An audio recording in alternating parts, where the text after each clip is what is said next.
Mary said, I'm Goldie Blumenstyk. Twitter handle is @GoldieStandard, so feel free to do that. Give us a little sense of who's in the room right now. How many of you are in education, K-12 education? Great. Higher ed? Ooh, a lot of higher ed, good. Anybody from ed tech? And anybody from just plain old tech? Great. So very good. We had a great education audience here. This is terrific. As I said, I'm with the Chronicle of Higher Education, which, while it has a very extensive online presence, still comes out in print form. So I just wanted to show you. This is what a print newspaper still looks like. So I've been at the Chronicle for nearly 27 years, which shocks me on most days. And in the research that I do for the Chronicle, and for the work I did in publishing the Oxford University Press primer on the higher education crisis in America, one theme that's just persisted with me all through that, and in many ways bothers me still, is that for all the promise that we see in the pedagogy of distance education, we haven't yet really realized its potential yet. And that's especially true for first-generation students. That's a student population that still often requires a lot more structure in their education, probably a little bit more cohort relationships, a little more social connections in the courseware. And frankly, in some cases, we still have this big problem of nationwide of a bandwidth divide. Most of the upper-income people in our country do have home access to broadband, but many poor families that make less than $30,000 a year, only about half of them have home broadband. So we can all get very excited about distance education, but we also have to think a little bit about the limits to which that technology will help us, at least for now. We have our 4 panelists today bring a wealth of experience to this discussion, and most helpfully of all, they come at it from 4 very different perspectives, which I think is going to make for a fascinating discussion. So I'm going to start, actually, we're going to get back to campus. We're going to start off campus and sort of bring our way back onto campus. Starting out with Aditi Shekar, who comes to us from General Assembly. And how many of you are familiar with General Assembly, audience? Okay, so we'll let you, Aditi, you could explain a little bit what General Assembly is and help us sort of, if you could frame this a little bit. You've been mostly in a face-to-face environment. You've recently switched to kind of a distance ed approach. And can you tell us a little bit about GA, why it's made that switch, and particularly what kinds of things that you've learned in this approach that would sort of get at this question of making distance ed more relevant to all kinds of students, not just students who are very facile with the computer. Sure. So, hi guys, nice to be here, nice to be hanging out with all of you.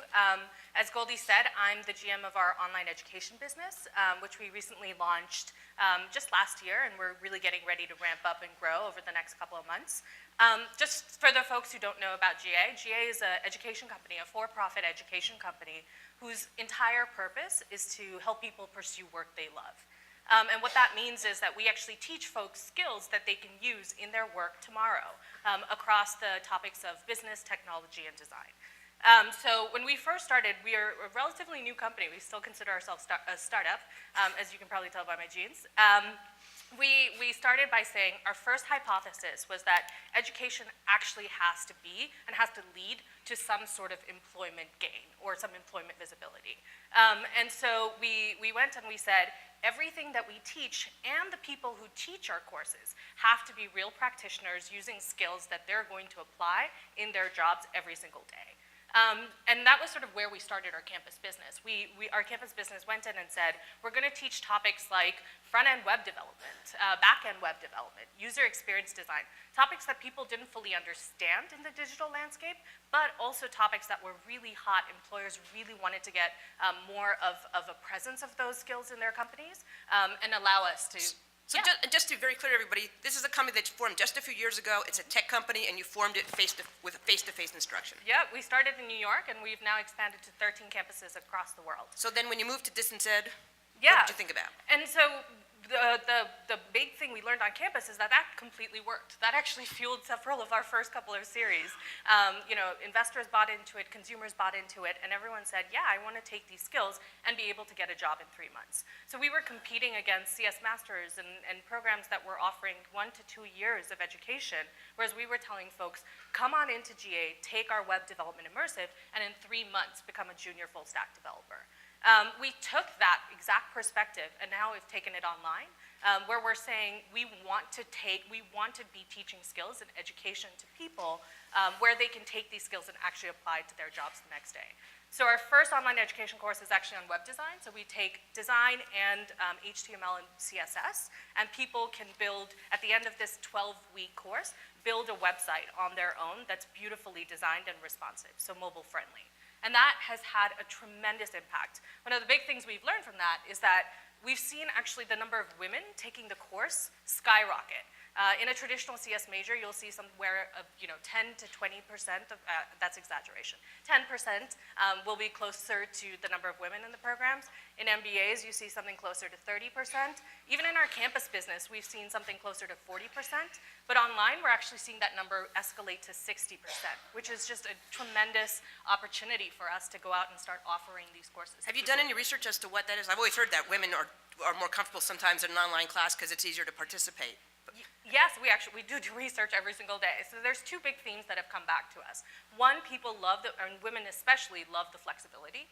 There are busy moms, they're busy professionals, they're busy everything, and they want the ability to be able to learn on their own schedule.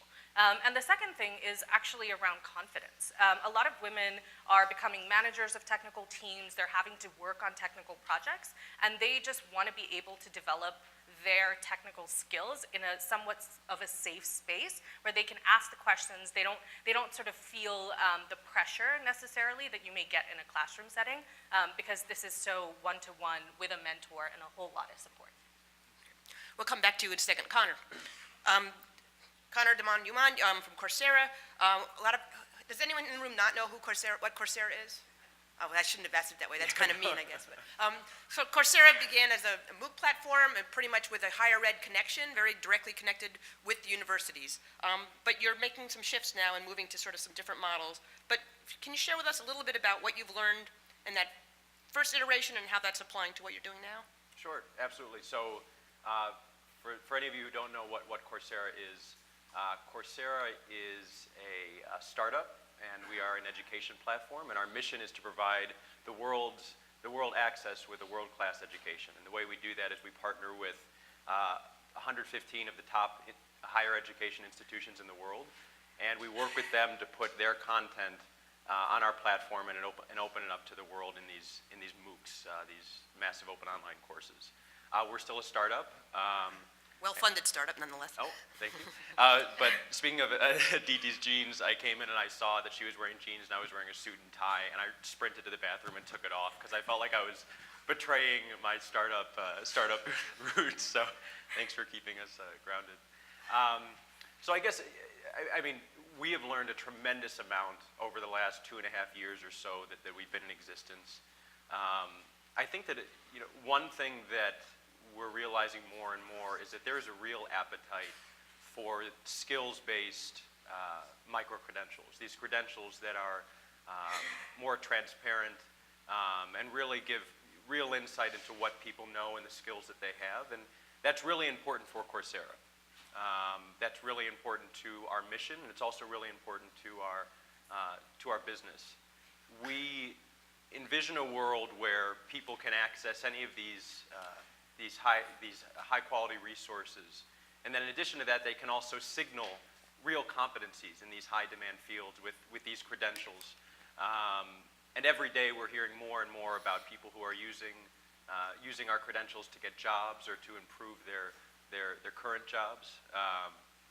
One story that comes to mind is one of our students, Ed, in Ireland, who was taking he was a business major, and he was really interested in CES and data analysis, and so he started taking some courses on Coursera, a series of data science courses from Johns Hopkins, and as a result of these courses and the subsequent credentials that he got from them, he was able to secure an internship at Google.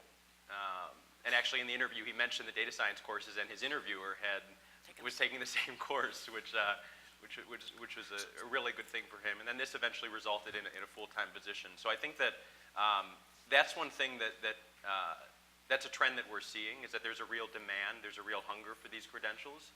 Do you measure that demand? Is that a different demand? I mean, obviously, hundreds of thousands of people sign up for MOOCs.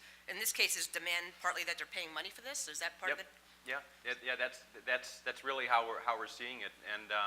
And also, it's just very well aligned with what Coursera wants to do. I mean, ultimately, we dream of a world where anyone can access, you know, a class from Princeton, or, you know, sneak into a lecture at Yale. But ultimately, at the end of the day, similar to Aditi, we want people to live better lives. And a key part of that is building a credential with real meaning, real currency in the employability space. And we're obsessed with figuring out how to do that on a massive scale. And one of the ways that we're doing that is we're partnering more and more with industry. We've noticed that there's oftentimes somewhat of a disconnect between higher education, institutions of higher learning, and the skills that many employers are looking for. And Coursera is kind of in a unique position to bring together these two parties, to calibrate this system, to ensure that universities are aware of these high demand content areas and are well situated to teach them. And any kind of disconnect in terms of the skills that universities are teaching, it's somewhat problematic because universities are the primary training engine of our future workforce. But does some of this suggest, and Amjed, I'm going to have you jump in on this in a minute, but does some of this suggest that this instead is better for teaching things that are more discrete and definable with very specific learning outcomes, as opposed to, this is an age-old argument, but you seem to both be making it, you can't teach the humanities with it or something. I mean, there's something that you both are describing right now that distance ed seems to work very well with a definable endpoint? So we have a long way to go towards figuring out the best way to teach on a massive scale. I think that we are, at the end of the day, we are focused on accessibility. We are focused on scale. But to say that it is the best way to teach, I think that's really hard to say, because for most people, it is really hard to finish a MOOC. I mean, MOOCs are difficult, and everyone talks about this. It's true. I mean, it is a difficult thing to do. Many people at Coursera are taking courses, and it's difficult to find the time. But there are two things to that. The first is that I think that it's kind of a misnomer to say this like low completion rate of MOOCs. I think that many people don't take MOOCs with a focus on completing them. And in addition to that, I think that when we are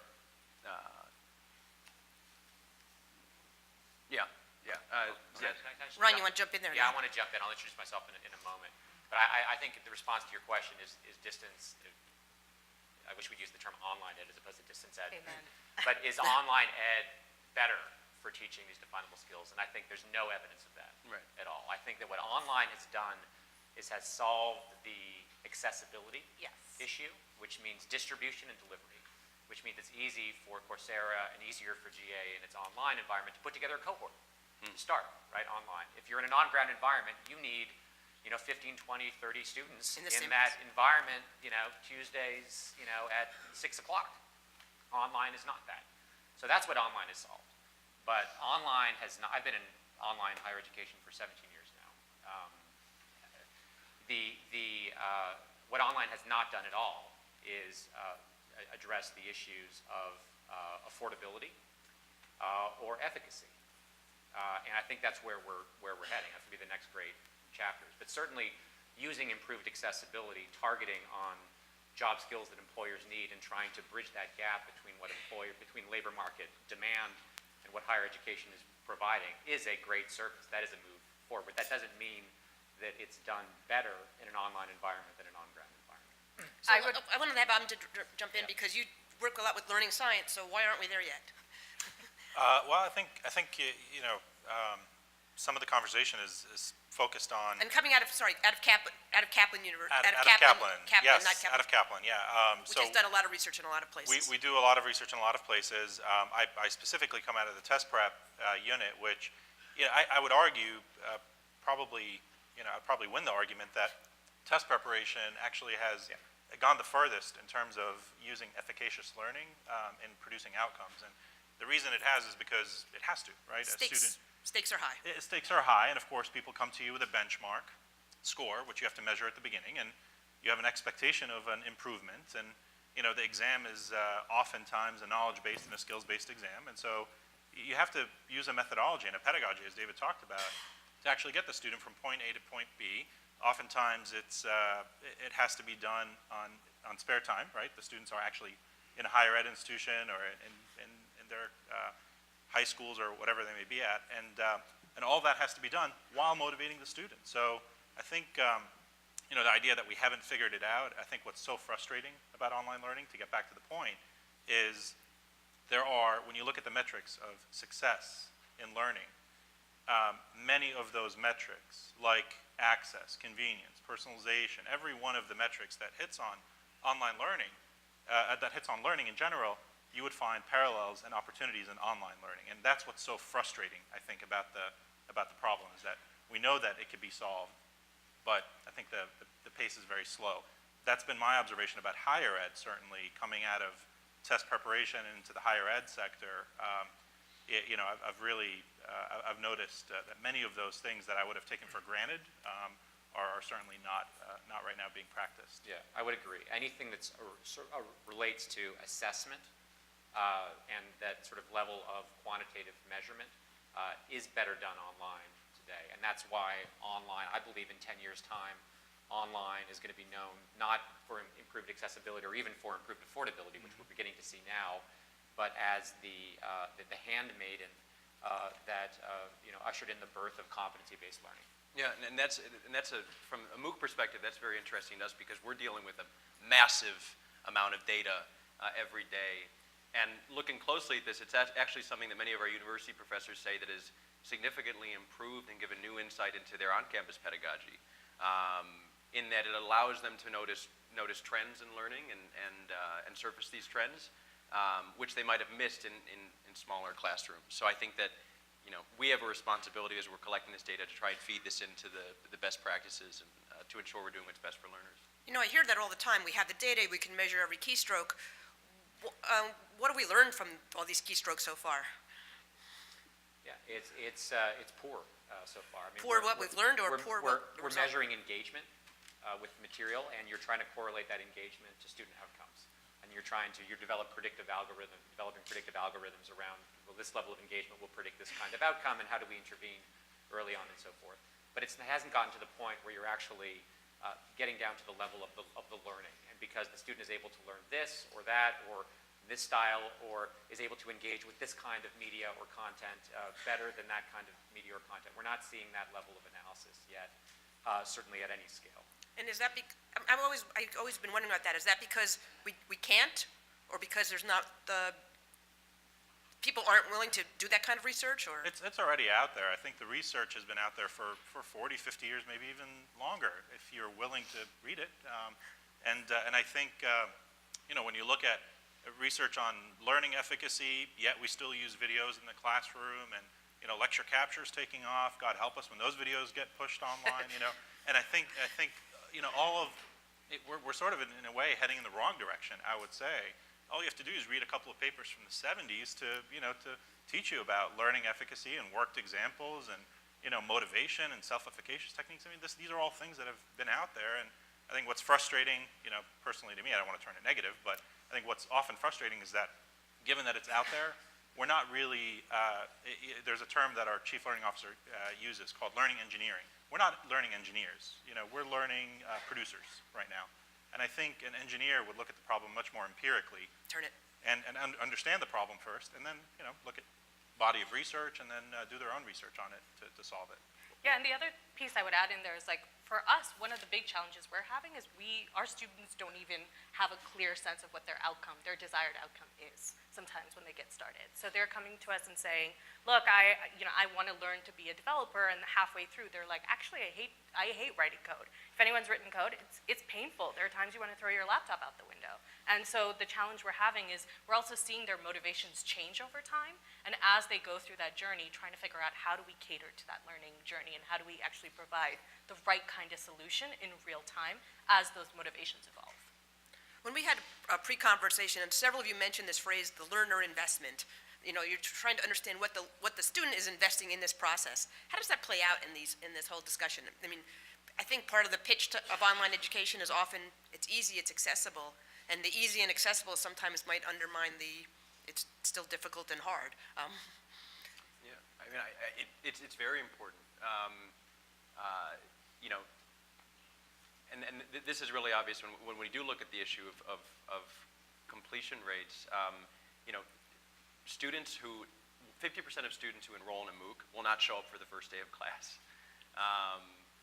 And that's, I mean, that's a significant chunk. That was me. You were one of them. I knew it. I know, yeah. Well, I did show up for the first day, but only like half. 50% don't show up on the first day, but what you see is that those who indicate that they intend to finish these courses, those who complete 1 week of the material in a course, 50% of those students then go on to complete these courses. And one of the things we're doing at Coursera is we're trying to be much more rigorous about identifying what these motivations are for taking a MOOC at the beginning of the course. And what we see is that when they indicate, you know, that they want to complete these courses, or if they have some sort of financial investment in the form of, you know, trying to buy a certificate, we're seeing completion rates, you know, well above 50%. Well, I'll raise you on that because interestingly, it's still pretty early for us, but one of the things we're noticing is for every cohort we launch, we call a cohort sort of the virtual classroom of 20 to 25 students. For every cohort we launch, we're seeing 1 or 2 students who we call ghost students, who will actually pay $1,500 to sign up for this course and never show up, never contact us, never email us back for their money. I mean, it's phenomenal. It's, what is it? Why are people paying for these services and then not actually taking advantage of them? And again, I want to make sure that we're fairly representing the online experience here because these new credentials and MOOCs, nano degrees, whatever we want to call them, it's a very small minority of students who are actually learning online today. There are almost 3 million students in the US who are earning degrees. And certificate programs recognize credentials online today. And, you know, the experience of increased accessibility for them from, you know, 2000 through 2011 at least, you know, got a lot of these for-profit universities in a great deal of trouble, right? Students would sign up with Title IV financial aid. It's virtually free. You have some students who were enrolling in online degree programs to make money because you can, you know, take your full Pell grant and run with that. And these companies, you know, got themselves in a great deal of trouble. Ryan, what your program is that you're involved with a lot of distance education that's, online education. I don't know why the distinction. Online education that is much more sort of tied to a degree, not just, you know, a one-shot deal to get a certificate or similarly something that's sort of career focused. Obviously different motivations for those students. Does it make a difference in the outcomes? Are you seeing differences in the outcomes, do you think, from what certainly from what we know from the absolutely. MOOCs? Let me just say a little bit. So University Ventures is the only private equity or venture fund that's solely focused on the higher education market. And we aim to partner with traditional universities to help them do things they otherwise couldn't do. Our motto is innovation from within higher education. So we have $300 million under management where we found companies, we work with companies, we invest in companies that work with universities to go online, launch innovative programs, try and bridge the skill gap, and so on. And in some cases, own universities. Right. I mean, we believe, right, we own a medical school, we own a very low-cost, self-paced, competency-based university in San Francisco called University Now. So yes, we do all of that. And I think that, you know, the experience of students who are enrolling in traditional degree programs is much closer to the experience of students who are, certainly with our companies, where we prioritize student outcomes, very similar to the on-ground experience, which is to say we have high completion rates. These students do show up for class. Certainly 10% is you know, relatively low non-completion rate. But, you know, and I think that needs to be the goal. You can't say, oh, it's an online course, it's okay that 70% of students don't complete it, or it's okay, it's inexpensive and so forth. The goal should be to have the same level of completion and student outcomes as you have in an on-ground environment. And that's why we think that a lot of, the best of both worlds is probably a blended environment. And we're seeing an increase in what we call part-time programs where you are re-architecting the curriculum and you're pulling out elements of it that really need to be done and are best done in an on-ground, immersive, enriched environment with networking opportunities and employer contact and so forth. And you're putting that into concentrated weekend-long or week-long sessions, essentially like an executive MBA type model. And that allows you to get the benefit of both worlds, right? Because you can market it nationally or even internationally, right? You don't have the issue of filling up your cohorts, and you're just making sure that these students are scheduling their 4 or 8 or 10 week-long or weekend sessions appropriately. We think that's going to be a big area of growth, and frankly, many students who are today attending full-time on-ground programs will, I think, move to that kind of model where it's an 80-20 model, 80% online, 20% on-ground. Some of you have a B2B model, and some of you have that would be you sell to universities. Some of you are more consumer-focused.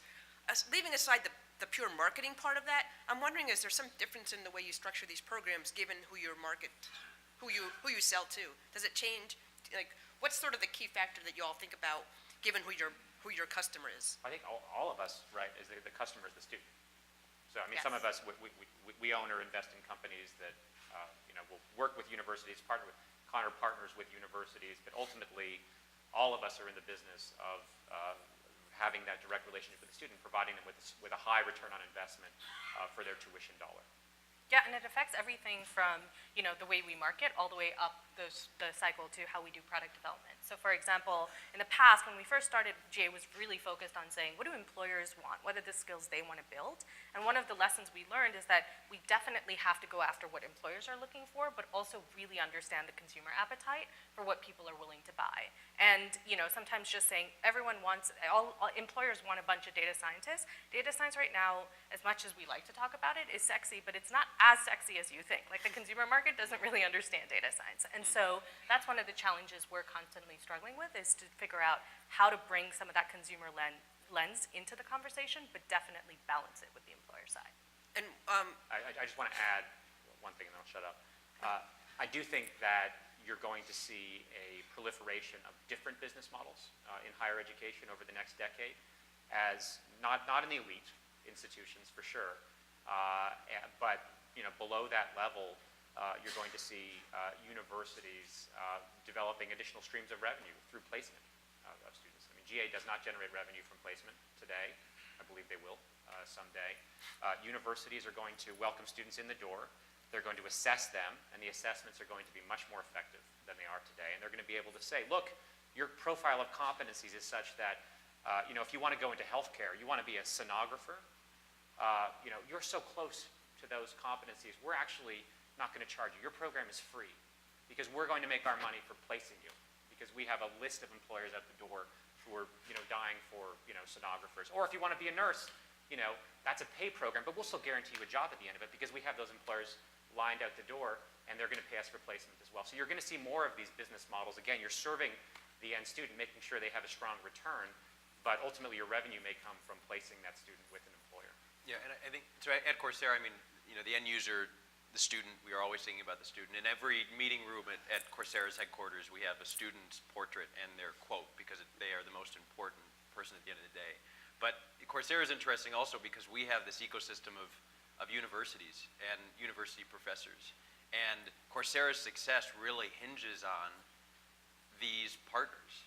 So in addition to focusing on the end user, on the student, we are also really focused on how can we empower the best minds in academia to share that knowledge with the world. How can we do that through technology? How can we do that through effective partnership? So we have that another kind of component that I think is somewhat unique to Coursera. I'm going to go out to the audience for a second for some questions, so get ready, but I don't want to let this panel go without asking this question. Ryan and others, this online education hasn't really made higher ed that much less expensive for most students. It's still pretty, so peel away the onion here a little bit for us. What is expensive in providing online education? Where are the real costs, and where is, in effect, where's the profit margin? How does it work? Well, I guess I could get started with that. There are lots of different perspectives on this. You could look at the problem of online education being an asymmetry or dissymmetry between knowledge of what a program is and the outcomes that it produces, and you spend a lot of money trying to educate the market on on what those mismatches really are. That said, I think there is a movement. Ryan touched on it a little bit with respect to direct assessment, competency-based education, and actually, credentialing to the actual degree level, credentialing a student without necessarily having to take their money. And ironically, and I think you talk about it in your book a little, Goldie, part of the reason that it hasn't taken hold as much, this competency-based education movement, is that folks don't really understand where the business model might be. You know, if I'm going to give you that free certificate because you've demonstrated learning, then what am I really charging for? The test, right, at the end of the day? So I think those are some of the things that are going to be very interesting. I think you have Peter talking a little bit later about Open College at Kaplan, and I think we've demonstrated some of that, low-cost degrees, Mount Washington, other places. So I think that's certainly a big theme. And I would say the second one is the learning efficacy. You know, the learning problem itself has to be understood. And in order for it to be understood, whether it's at Harvard and a partner program with Coursera or a boot camp or, you know, an online enabler, whatever it may be, I think 2015 is going to be a year where we're going to move past education being the buzzword to learning being the buzzword. And I think employers, as others have said, are looking for that. I think beyond looking for it, they're going to demand it soon. So, Cost of online education, 2 buckets: cost of delivery, cost of student acquisition. Cost of delivery is about half, broadly speaking, what it costs to deliver a program on ground. Which includes understanding the teaching and the pedagogy? Absolutely. And if you do competency-based, it's half again, right? Cost of delivery, cost of student acquisition is why most programs still charge what the same on-ground programs charge, because you end up spending $3,000 plus in advertising to acquire a student. Half of them drop out. That's $6,000 out the door for a revenue-generating student. So, you know, you're not going to charge less than $10,000 a year for an online degree program. And I'd be curious to see what your experience is with student acquisition, because Yeah, we're not at that scale where we're seeing, we have sort of big enough numbers to look at, but we're significantly lower there. One other way to think about this question is the affordability is also, I mean, traditionally you've thought of education as paying one large lump sum when you go after your degree, you know, your undergraduate or your master's. The thing that we're looking and we're thinking about at GA is actually creating lifetime learners. So this idea that people don't necessarily go and do everything in a 2-year period with us, but that they keep coming back and keep engaging with GA over their lives. So education doesn't have to be $50,000 a year for 2 years up front, but it can start to be, you know, $3,000 1 year, $3,000 next year. And that changes the affordability conversation in a very different way, where people can now start to spread out their costs and the expenses for education. Kind of makes it more, some of the MIT report that came out a few months ago sort of seemed to have dealt with that too. Okay, I see Carrie's. Yes, The mic. Do we have any questions? You know, I have a question, actually. Go ahead. Thank you. You know, we're here at CES where it's all about technology. What challenges have you all seen, if any, that are really in regards to the tech itself for students to have access to online learning and actually for colleges and universities to use it, whether it's in a blended model or if it's a standalone online school? What challenges have you seen with technology? Yeah, I think- Outside of web compatibility issues? Yeah, always. So web compatibility, that's a huge one. Yeah. Yeah, I think that one big thing for us is, you know, so we are kind of, at least compared to your boot camps, Coursera is kind of on the other end of the spectrum in terms of our delivery. And one thing that's, you know, difficult, no surprise, is engagement. And I think specifically, how do you create an environment where there's social interactions around the content? How do you create communities around the content? Because this is key to engagement, it's key to learning, and it's something that it's difficult to replicate in these massive online environments. And you also mentioned moving from the cohort to the on-demand was a kind of a technical. Yeah, and that's another thing too. So, you know, when we started about 2.5 years ago, all of our courses were on this cohort model. So it's similar to a university where courses have a set start and a set end date. And what we've realized is that especially for people who are looking to upskill in their jobs, this is not practical. You can't go to class on a set time when you have kids at home and a career. So we're in the process of moving many of our courses into an on-demand model, which will be, we think, a huge win for our learners, and that's taking up a significant amount of our Was it a technical issue, or just a time? It's a massive technical feat. We've had to actually construct an entirely new platform to be able to do this. So, but our partners have been very supportive, and we've been moving more and more courses to this model. And Amjed, your organization comes at it a different way. So what technical challenges have you seen? I mean, I guess institutionally? yeah, I guess, well, so I can answer the question 100 different ways at Kaplan. So in test prep, for example, over the last 5 years, half of students take an exclusively online course, and 100% of students have some element of online in their programs. I guess I'll take a little bit of a contrarian view. I'll get shot here at CES for saying this, but I'm not so sure technology's helped all that much in education. I think I could maybe put like 3 or 4 different things that absolutely have helped. The internet, right, and prevalence has opened up access. But I don't think bandwidth has helped as much, for example. I think it's created a crutch where we can publish videos, for example. We talked about that problem. But I do, mobile, for example, I think we're seeing a real increase in time on task in learning. So that's good. Students are spending more time learning. Now make it more effective, and you've got a double whammy now that you could use.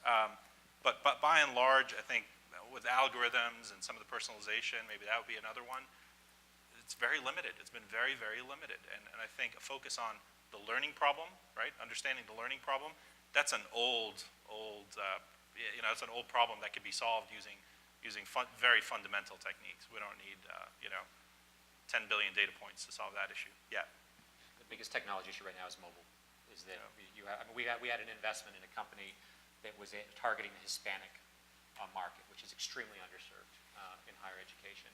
And we had a technology problem, which is that they were all overusers in terms of mobile, but when it came to actually getting online and doing their coursework, it was very, very hard for them to do because you can't do it on a mobile device. And we haven't figured out how to deliver effective online education on a mobile platform.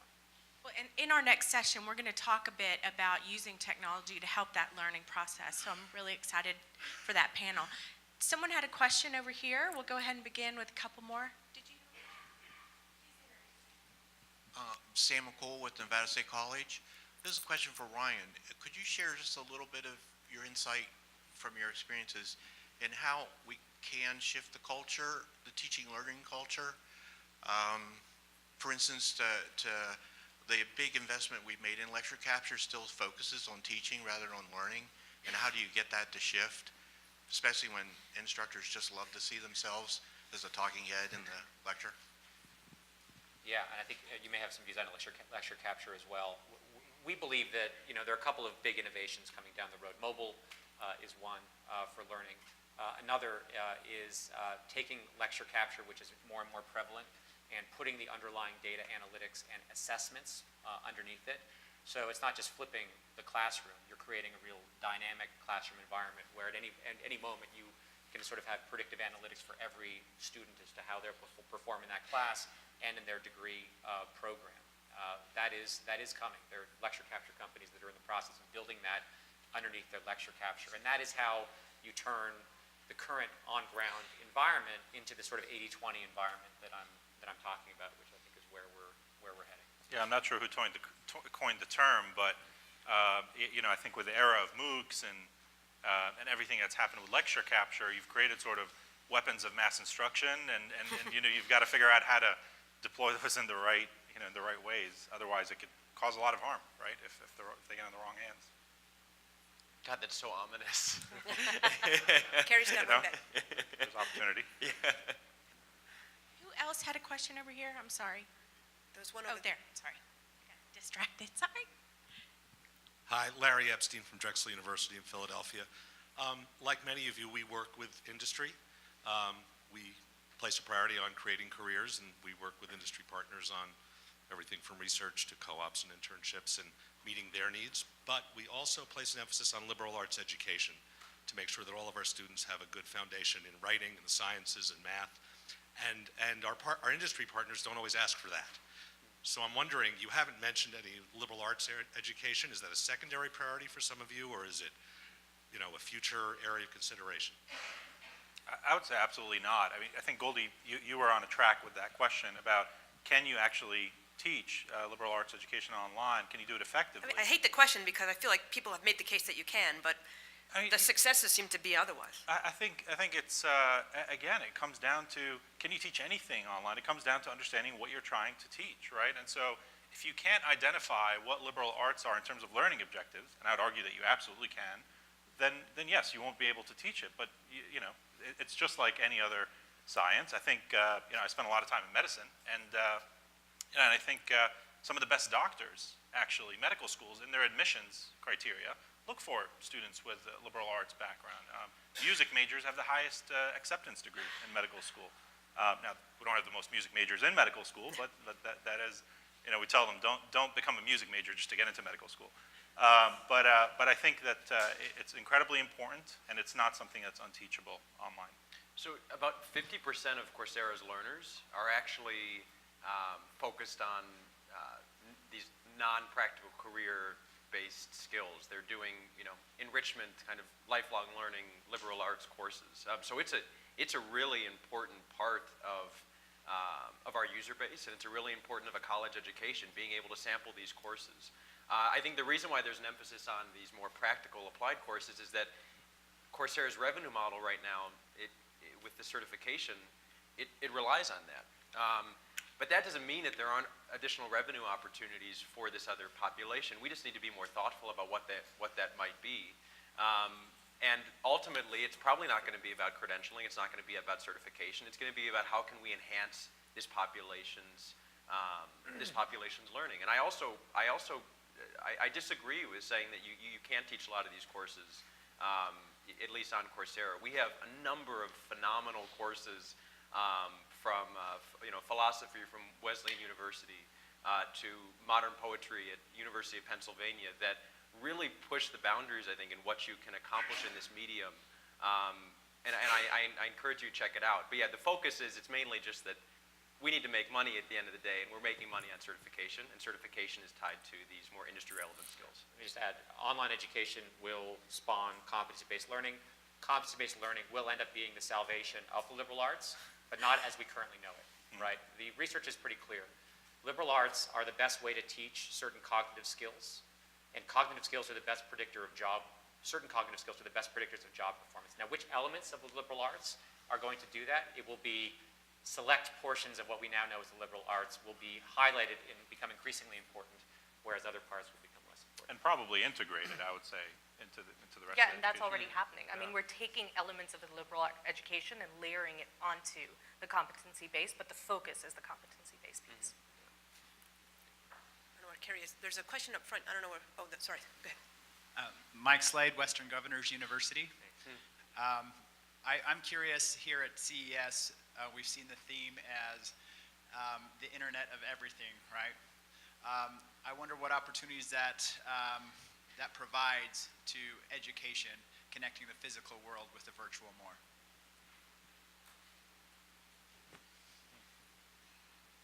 Go. So I think one big theme that's already in progress, I'll be contrarian to my own view, is machine-to-machine communication, right? I think there have been startups, Newton, being an example of one, that really thrive on the idea of machine-to-machine communication. So, your learning management system, our sort of brainy kind of system, they talk to each other, and then some outcome is created without too much human intervention, at least on a recurring basis. So I think that's probably one theme that I would expect to see much more of. So it's a version of analytics, I suppose. Yeah, I was just wondering, does that take data analytics to sort of this new sense level with sensors or something like that? Or they don't just count keystrokes, but they look at your breathing levels or things like that? It does. And Fitbit meets, we've looked at that a lot in test prep. You sort of a lot of people say, I'm not a good test taker, right? And what that means is you have some non-knowledge-based issues in test taking. Maybe your heart rate goes up too high and you freak out or whatever it may be. And I think that is actually an opportunity, because whenever we use the word assessment, right, and Ryan's my friend on this now, people get a little bit, claustrophobic around the term. And I think assessments in the future are going to be much more non-invasive, perhaps the way that you could detect a tumor using an X-ray machine rather than cutting the person open. You'll have it right with your CV, and you'll have a bunch of certificates, badges, if you will. You'll be able to walk in the door, and that's how these universities, or if you will, recruitment process outsourcing companies, are going to evaluate you and say, well, hey, I'll give you the training, the education for free, because I'm going to make my money on the place. Also, I want to mention later today, we're going to have a panel called University 3.0, where we talk about the use of augmented reality, artificial intelligence, neuroscience, and all of that in higher ed. So we'll have a really interesting discussion around that. So, above machine to machine, now we have some other technologies being applied in education. It's amazing. Great. One more. Last question here. Thank you. A very quick question. I mean, this is something that David, brought up about cost and about mobile, which you raised. Goldie, she mentioned about, people making less than $30,000, a lot of them not having access to broadband. And then you have the whole thing of the independent learner. And you have so many NGOs that are offering free MOOCs, and the people that want, chunks of information rather than an entire course. I know that your business model is mostly working with, universities and developing, fee-based courses or building into a course, but then there's a whole other realm of students out there that really just need pieces of information, like a farmer, who may want to learn, how to, develop better crop yields. And, your models are not going to fit into that, but, things that are developed by NGOs that under, $30,000 people will fit in. And there's so many NGOs that are offering free MOOCs. Why pay? That's one of the questions. So I guess one thing I want to say is that Coursera is a for-profit organization, and we offer free MOOCs. I just want to make that clear. Our courses are free, our content is free, we charge for credentials, and also we're moving towards highly modularized content, so that will allow that farmer to look up, I don't know, modern poetry, I don't know what a farmer would find on our site, but they can look this up and parse out exactly what they need. So I just want to make that clear. We are. The bigger question is how would we monetize that? How would that be a part of our business? We actually attempted to do that with a product that we pushed out called Front Row, where it was a subscription-based service that still exists, where people could come in and watch an hour-long lecture on growth hacking, or learn about how to use Twitter Bootstrap, a framework, a front-end framework, and adapt it to their own needs in 30 minutes. And what we saw was it was more of a nice-to-have product than a mission-critical product for most of our consumer base. Because the value, the immediate value they would get out of it was, I guess I now kind of know what growth hacking is and try to apply it to my work, but it didn't actually help them follow through and systematically help them integrate that into their day-to-day. And so we actually found the counter perspective that people aren't willing to pay for something like that. And it's not just pay, it's spend the time. We definitely can pitch Front Row as a sort of nice augmented product that we offer our users and our students for free, but it's definitely not the thing they come to us for. Yeah, I would say stick around. We're going to have a discussion later this afternoon that also talks a little bit, it extends on some of the discussion we had today about micro-credentials, badges, and ways to sort of incorporate some of this formal and informal learning in a different way. Right now, by the way, just please join me in thanking this panel. This was, I think, a great discussion. Thank you very much. Thank you, Goldie. That was excellent. We thank Goldie as well, and I'd like to say Goldie's got a great new book out from Oxford University Press, which everyone should look up, and I have a book coming too in March, Macmillan is publishing. Which I just read on the plane, Ryan. It's quite good also. Goldie, what is the name of your book? As it happens. American Higher Education in Crisis, What Everyone Needs to Know. I put a few cards about it out in the back. Thank you. Great. And Ryan, your book? College Disrupted, The Great Unbundling of Higher Education. Great. And Thank you the name again. of my book, no, I don't know.